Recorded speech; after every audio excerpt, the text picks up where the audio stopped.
അപ്പോൾ ചക്ര സീരീസിൻ്റെ ഡേ 2ലേക്ക് എല്ലാവർക്കും സ്വാഗതം. അപ്പോൾ ഇന്ന് നമ്മൾ നോക്കാൻ പോകുന്നത് സേക്രൽ ചക്ര. ഇതിൻ്റെ സാൻസ്ക്രിറ്റ് നെയിം എന്ന് പറയുന്നത് സ്വാദിഷ്ഠാന ചക്ര.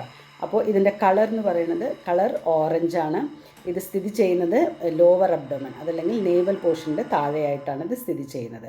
അപ്പോൾ ഇതിൻ്റെ ബീജമന്ത്ര എന്ന് പറയുന്നത് വം ആണ്. എലമെൻ്റ് എന്ന് പറയുന്നത് വാട്ടറാണ്.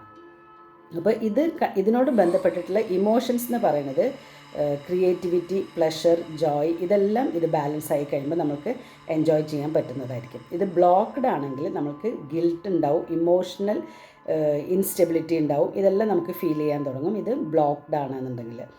അതുപോലെ തന്നെ നമ്മളുടെ ഫിസിക്കൽ ബോഡി പാർട്സ് കണക്റ്റഡ് ആയിട്ടുള്ളത് kidney, reproductive organs, bladder, lower back, hips, ഇതെല്ലാം ഇതിൽ വരുന്ന പെയിനും കാര്യങ്ങളും എല്ലാം നമ്മൾക്ക് ഇതിൻ്റെ ഒരു ഇംബാലൻസ് കൊണ്ടുണ്ടാവുന്നതാണ്.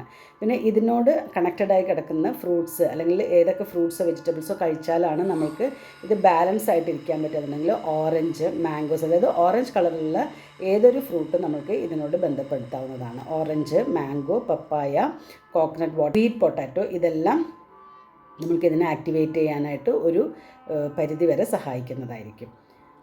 അപ്പോൾ അടുത്ത ചക്രയുമായിട്ട് നാളെ കാണാം. Thank you.